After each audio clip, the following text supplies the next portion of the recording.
Magandang araw po sa inyo lahat, Luzon, Visayas, Mindanao, pati na rin po sa mga OFW nating kababayan dyan.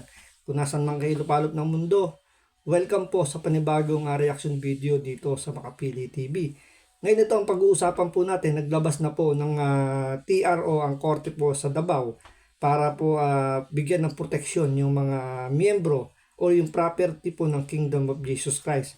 So, kahit na ito nga po, naglabas na po, kahit na naglabas na ng desisyon yung korte, pumapalag pa po si Police Brigadier General Nicolas Torre. So parang ayaw pong i-honor o iba po yung pagkakaintindi ni General Torre dun sa TRO na nilabas ng korte. So yan po yung pag-uusapan po natin. Kaya bago po ang lahat, kung hindi ka pa nakasubscribe sa Makapili TV, baka pwede naman pakipindot po muna yung subscribe button. At the same time, palike na rin po ng video, wala naman pong bayad yan. Kaya pindot na. So ito, panoorin po natin itong balitang to.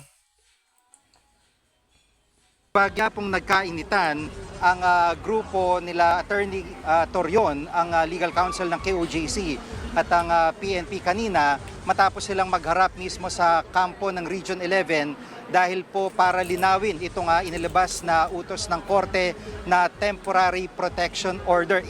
Magkaiba po ang kanilang interpretasyon. Kung ang kampo ng KOJC, ang interpretasyon nila ay talagang totally paalisin na lahat yung mga miyembro ng PNP dito sa buong compound, ay sa interpretasyon naman ng PNP, tanging mga barriers lamang ang inutos ng korte na alisin ng PNP. Nasa frontline ng balitang yan si Gary De Leon. Bitbit ang court order ng Davao RTC Branch 15. Pumunta ang legal counsel ng Kingdom of Jesus Christ na si Attorney Israelito Torion sa compound ng religious group kanina. Sinalubong ng KOJC member si Attorney Israelito Torion at ang sheriff ng RTC ng Davao. Kapansin-pansing marami pa palang miyembro ng KOJC ang nasa loob ng compound at matyagang nagbabantay sa mga pulis. Sandaling hinarang ng mga pulis si Attorney Torion pero pinapasok din para ihatid ang dokumento. Nakasaad sa temporary protection order, dapat daw alisin ng mga pulis ang anumang inilagay nilang barikada o harang. Pwede na po kayong umalis. Yun po ang order ng korte. Yung mga pulis ay inorderan po na umalis na po dito sa KOJC compound. Dito kasi medyo ang tingin natin dito, ang pagkakaintindi ng PNP, yung barikadang tinutukoy dito na siyempre, magkakaiba ng interpretasyon eh. So, sa interpretasyon po ng legal counsel po ng Kingdom of Jesus Christ, yung barrier na tinutukoy dito, hindi lang yung mga barrier na tulad ng mga sasakyan or ng mga plastic barrier na, parang sa mga kalsada. Siyempre, tinuturing din ng KOJC na yung mga pulis na nakaposisyon doon is part din ng barricade doon. So, yun yung interpretasyon ng Kingdom of Jesus Christ. Kaya nga sabi nito ni Attorney Torion, is pinaalis niya na yung mga pulis kasi para sa kanya, yung mga barricade na yun is part, kasama yung mga pulis. Pero dito kay General Torre, ang pagkakaintindi niya sa barrier na sinutukoy ng korte, yung mga structure lang. Tulad ng mga kumibabor na, alam niyo yun, yung mga parang babor, mga gulong. So, yun lang yung nasa isip niya mga barrier na tinutukoy ng korte. Nagtalo sina Attorney Torion at Police Brigadier General Nicolas Torre III sa interpretasyon sa utos ng korte. And proprietary rights and the pursuit thereof by its officers and members within and surrounding the premises. So therefore, sa amin po, sir. Attorney, my turn? Yes, sir. Bago tayo lumayo, you are talking about presence. Tanong pa ng PNP, anong barikada ang dapat nilang alisin? Hindi rin daw malinaw kung dapat ngang tuluyang umalis ang mga pulis. In the protection order, never it is mentioned that the police stopped the implementation of the warrant of arrest against fugitive Kibuloy, and never was it mentioned that we will vacate the premises. Sabi rin ni PNP spokesperson Colonel Jean Fajardo, hindi naman pinipigilan ng mga pulis sa mga KOJC members na maglamas-masok sa compound. They are free po silang pumasok at lumabas. Just can imagine, nag-start po. Parang taliwas yung mga sinasabi rin ng PNP. Anyway, siyempre, salita nila, labas sa salita rin ng KOJC. sa KOJC, sinasabi nila na hindi nga daw sila pinapapasok at hindi rin pinapalabas. So, pero kalamitan, yung mga nasa labas, hindi na pinapayagang pumasok doon sa loob ng KOJC compound. So, medyo contradicting yung dalawa. So, hindi natin alam kung sino ba talaga yung nagsasabi ng totoo. Pero, sa ano kasi, sa mga miyembro ng KOJC, meron silang video na ipinapakita na talagang hinaharang ng mga pulis yung mga gustong pumasok. At the same time, yung interpretasyon ni General Torre is talagang iba doon sa interpretasyon ng abogado. Ang nakakalungkot lang dito, hindi kasi gumitna yung sheriff.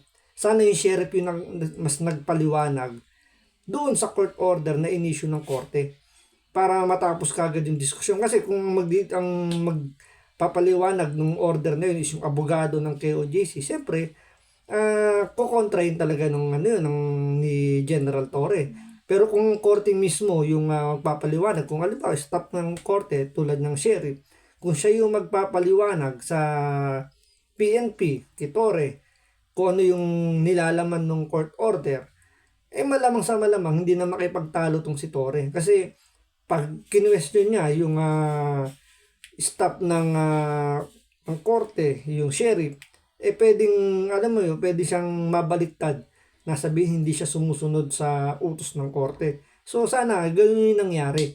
Kasi parang nangyari dito, nakinig lang yung sheriff, hindi na siya gumitna.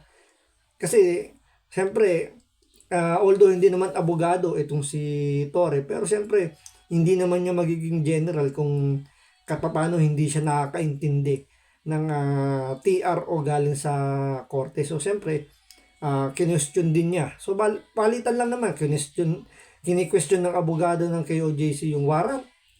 Pwede niya rin questionin yung TRO ng inisyu ng korte. Pero yun nga, yung korte lang naman yung pwede magpaliwanag kung ano ba yung nilalaman nung TRO na yun. So, kung gumitna sana yung sheriff at naipaliwanag niya, baka nasoplak pa ng katotohanan itong si Torre.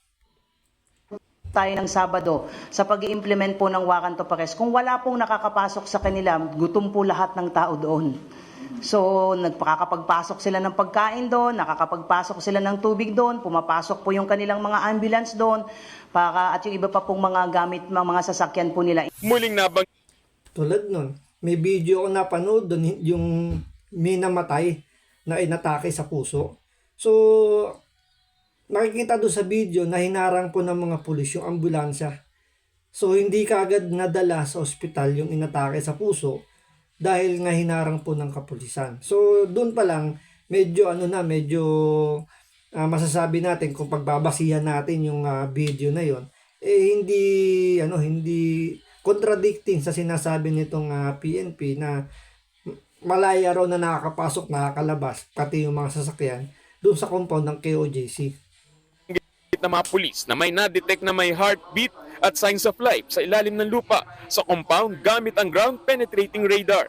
But we are making focused search. Remember, hindi naman lang sa sini nangyayari yan eh.